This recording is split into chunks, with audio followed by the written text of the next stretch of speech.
Sebenarnya aku juga sedang mempertimbangkan itu, Bu.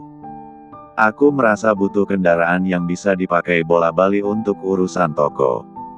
Beli yang bagus sekalian, Vi. Kamu kan mampu sekarang, saran ibunya. Vivi menggeleng. Nggak usah yang mewah, Bu. Aku mau beli mobil murah aja, yang penting fungsional dan bisa muat banyak belanjaan.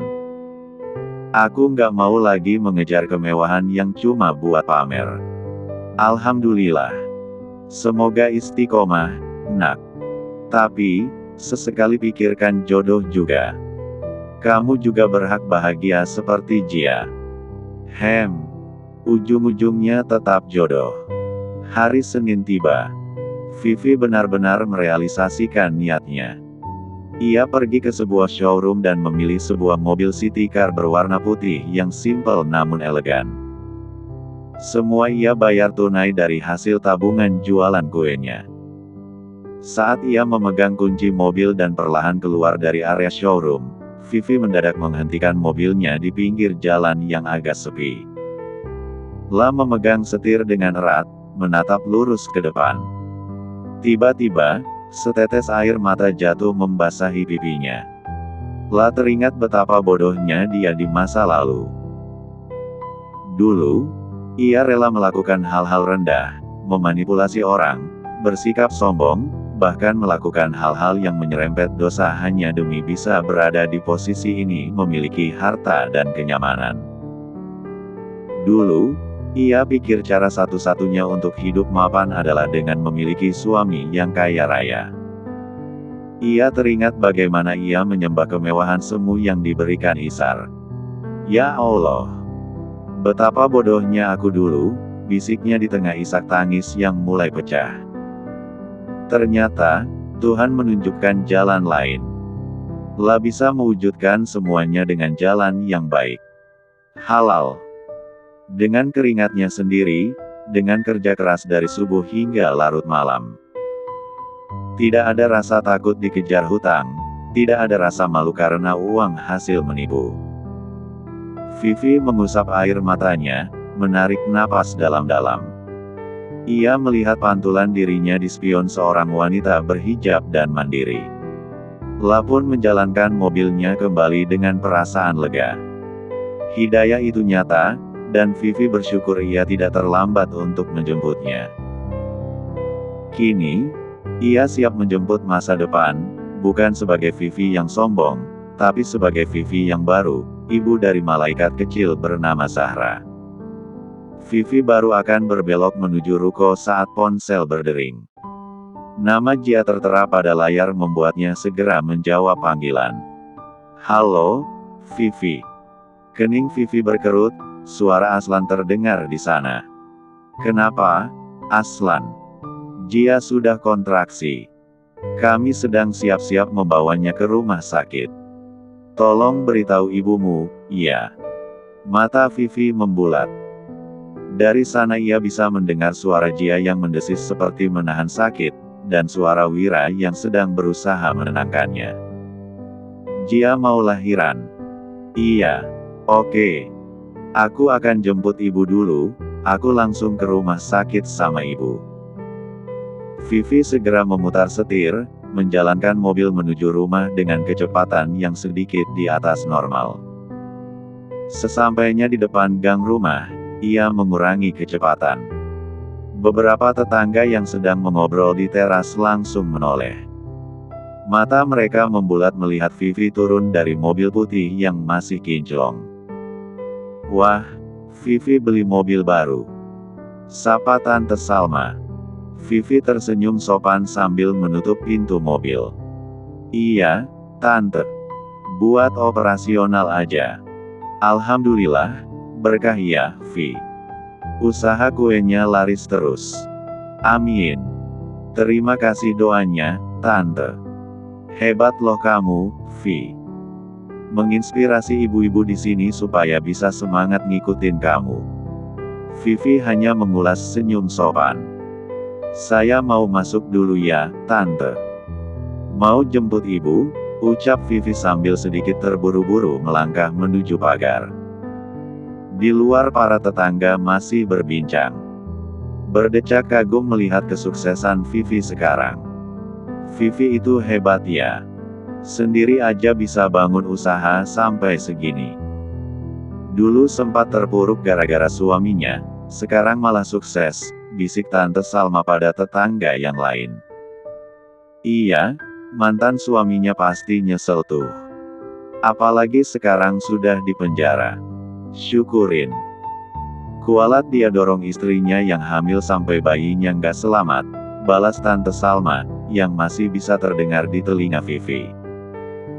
Sesampainya di dalam, Bu Retno sudah bersiap dengan tas kecil berisi beberapa keperluan. Bu, ayo cepat. Jia udah mulai kontraksi. Iya, tadi Wira telepon ibu ngasih tahu kalau Jia mau lahiran. Tanpa mengulur waktu, keduanya segera menuju rumah sakit yang diinformasikan. Di sana, sudah terlihat Bunda, Ayah, dan Aslan yang duduk dengan wajah tegang. Bunda, panggil Vivi sambil mendekat.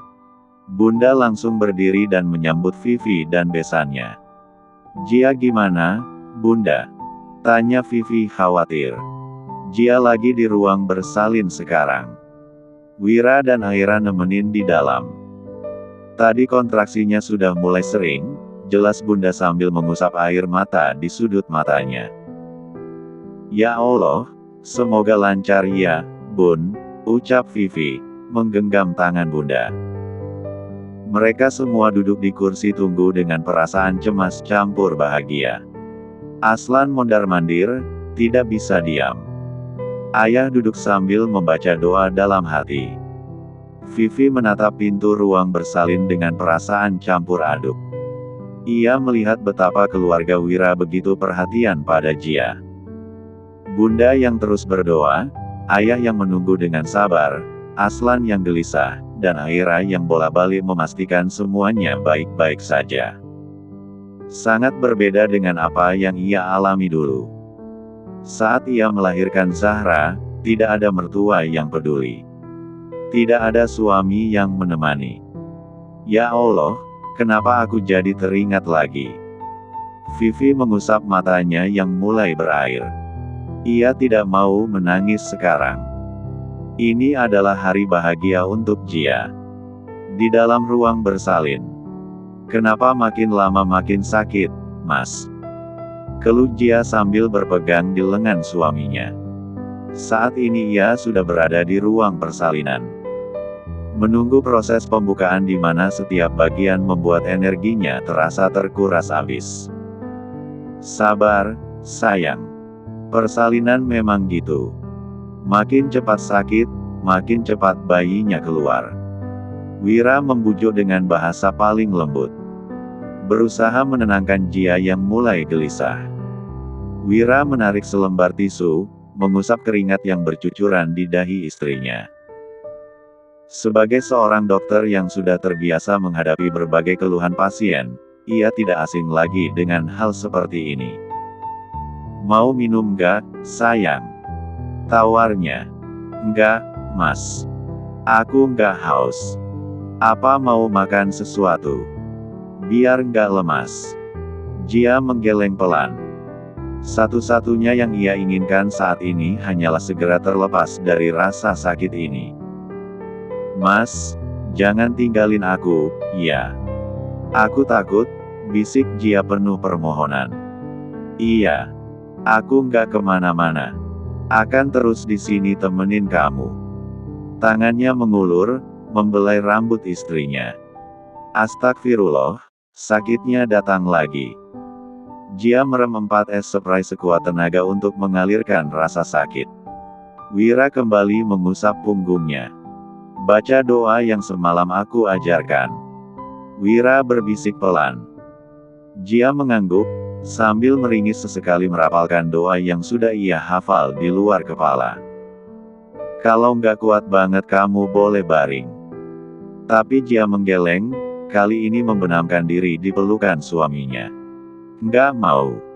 Kalau baring malah makin sakit. Di tengah rasa sakit itu, Jia tersenyum menatap suaminya yang tampak tenang. membuatnya ikut merasa tenang. Setidaknya, Wira tidak panikan, seperti para suami yang sering ia lihat di sosial media saat istri menjalani persalinan. Sementara di luar ruangan ayah, bunda, Bu Retno dan Vivi sedang mengobrol. Semua terlihat bahagia sekaligus khawatir menyambut anggota baru di keluarga mereka. Beberapa bulan lalu, persalinan melalui operasi caesar sempat menjadi pilihan Wira. Namun, melihat kesiapan Jia, ia akhirnya menerima saran Aira agar persalinan dilakukan secara normal. Selain karena pilihan terbaik, Wira berencana memiliki anak lebih dari 3. Tante Vivi, kenapa dedek di perut mama belum keluar? Tanya Naila, yang sedang duduk di pangkuan Vivi. Tunggu sebentar lagi, sayang. Naila nggak sabar mau jadi kakak, iya. Naila mengangguk antusias. Naila udah tempelin bintang di kamar dedek, biar nggak gelap. Jadi, nanti Naila tidurnya bareng dedek dong. Iya. Tapi, ayah nanti bobo sendirian. Vivi terkekeh mendengar kepolosan Naila. Naila, ayo turun. Tante Vivi nanti capek, ucap Aslan, membuyarkan lamunan Vivi. Nggak apa-apa, jawabnya cepat, sambil sesekali menciumi pipi Naila. Setidaknya kehadiran Naila sedikit mengobati kerinduannya pada Zahra. Aku dengar dari Jia kalau kamu sudah buka toko baru, iya? Tanya Aslan, yang kini duduk beberapa kursi darinya. Iya. Soalnya, rumah ibu udah nggak muat karena pesanan lagi banyak-banyaknya. Berkah ya, Vi. Amin. Beberapa jam berlalu. Ark sakit. Keluh Jia yang kini sudah terbaring di ranjang pasien. Wira masih setia berada di sisinya.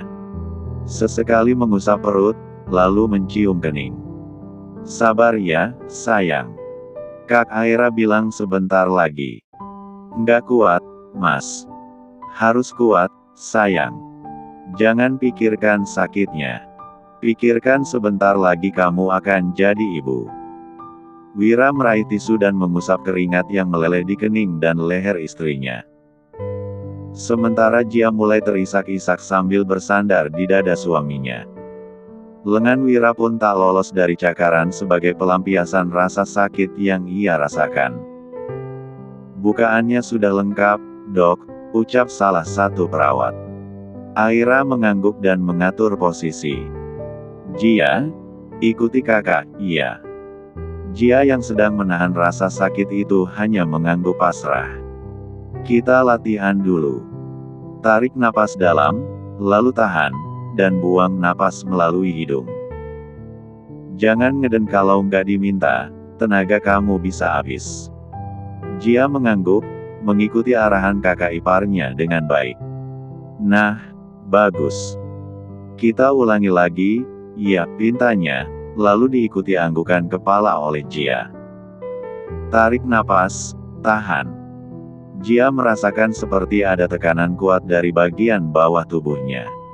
Sekarang, dorong yang kuat. Jia mulai mengejan sekuat tenaga.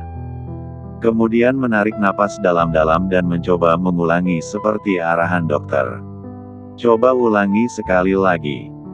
Jia meremas lengan suaminya kuat-kuat.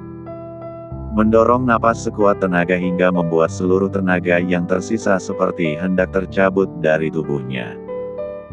Detik itu juga, tangisan bayi melengking memenuhi seisi ruangan. Bayi berjenis kelamin laki-laki itu baru saja menyapa dunia dengan tangisan. Alhamdulillah. Semua orang yang ada di ruangan itu bernapas lega. Terutama Wira yang sejak tadi berpura-pura tenang, padahal dalam hati berdebar-debar. Lah memang terbiasa menghadapi pasien, tapi menghadapi persalinan istri, rasanya seperti pengalaman baru. Wira terpaku. Kakinya terasa lemas seketika. Air mata yang ia tahan sejak tadi akhirnya luruh juga saat melihat sosok mungil yang bergerak-gerak aktif itu. Lah yang biasanya menangani operasi besar dengan tangan dingin, kini merasa jiwanya bergetar hebat. Rasa haru dan syukur membuncah, menghapus segala kepanikan yang ia sembunyikan selama berjam-jam. Aira langsung melakukan prosedur medis dengan cekatan. Setelah memotong tali pusar dan membersihkan tubuh bayi mungil itu, ia membedongnya dengan selimut biru kecil dan menyerahkannya ke pangkuan Wira. Wira merasakan jantungnya berdebar kencang saat pertama kali mendekap darah dagingnya sendiri. "Assalamualaikum, Nak." Bisiknya sangat pelan, nyaris tak terdengar. La menciumi pipi halus itu penuh kasih. Bibirnya melukis senyum yang tak pernah secerah ini sebelumnya. Bayi mungil yang kini terlelap dalam pelukannya itu memiliki garis wajah yang sangat mirip dengannya, terutama bentuk hidung dan rahangnya. Sebuah kebanggaan tak terkira menyeruak di dada sang dokter spesialis bedah tersebut. Azan pun berkumandang di ruangan itu, sebagai hadiah pertama yang ia persembahkan untuk putranya. Beberapa jam setelah proses melelahkan itu, Jia sudah dipindahkan ke ruang perawatan VIP. Ia baru saja menyelesaikan proses menyusui pertamanya, sebuah momen spiritual yang membuatnya merasa utuh sebagai seorang wanita. Ia memandangi wajah mungil yang sedang terlelap di boks bayi di sampingnya dengan perasaan bahagia yang melambung tinggi ke angkasa. "Dia mirip kamu ya, Mas," ucap Jia lembut saat Wira duduk di tepi ranjangnya, mengusap kepalanya. "Iya dong, kan genetik papanya kuat," gurau Wira, mencoba mencairkan sisa-sisa ketegangan. "Tapi mata dan bibirnya cantik seperti kamu. Mau dikasih nama apa jadinya?" tanya Jia. Wira mengangguk, ia teringat diskusi mereka semalam. "Aku suka nama yang dikasih Bunda. Abimanyu. Bagus, kan?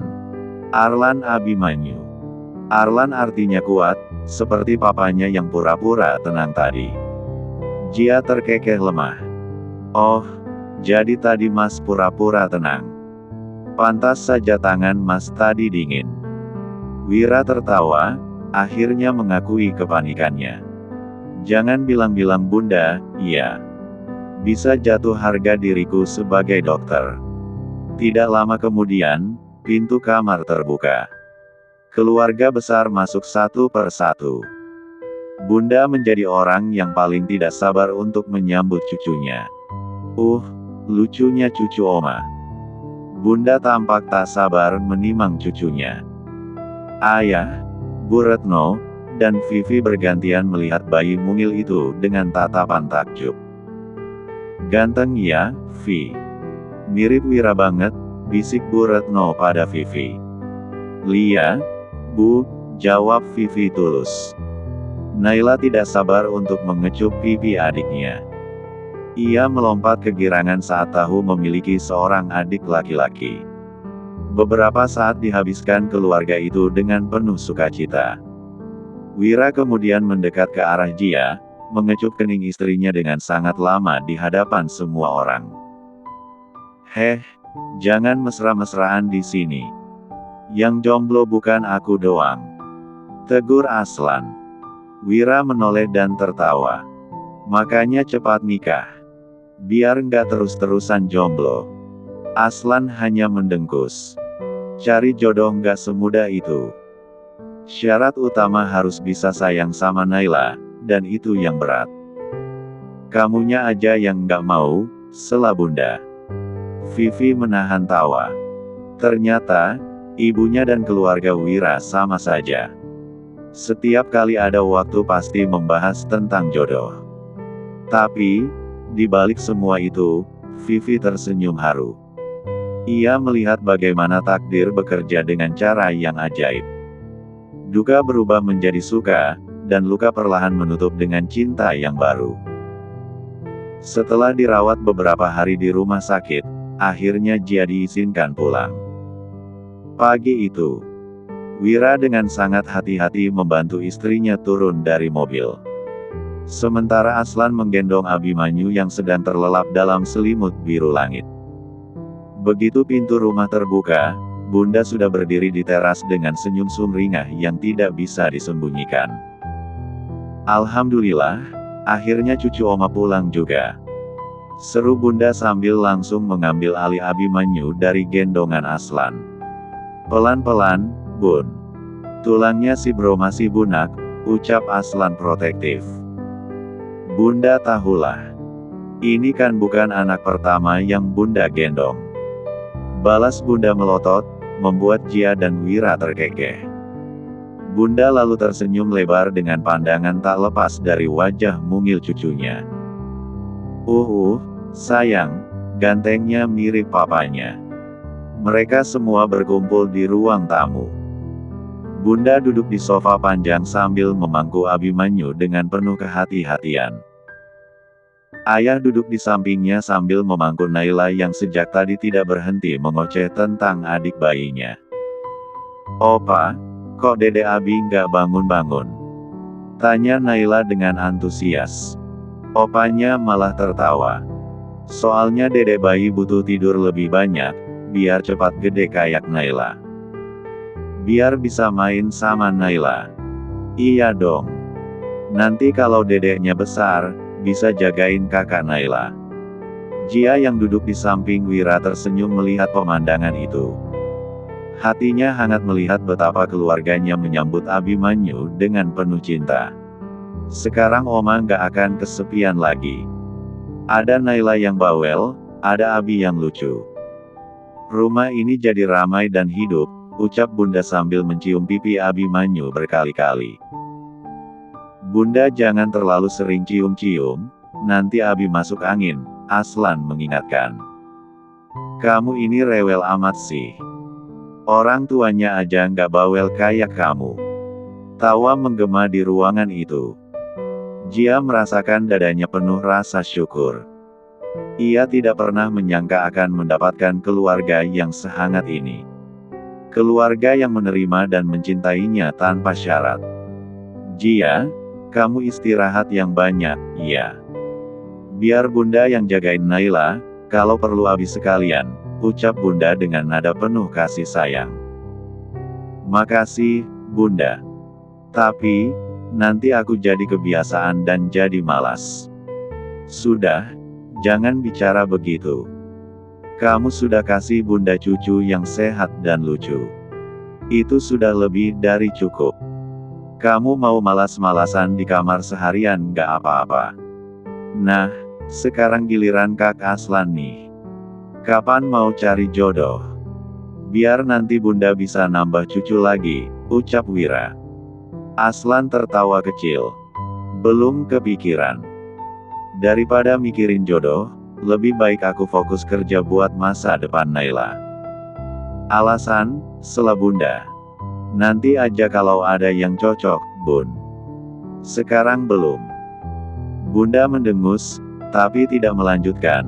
Lah tahu Aslan masih punya luka mendalam tentang Dina.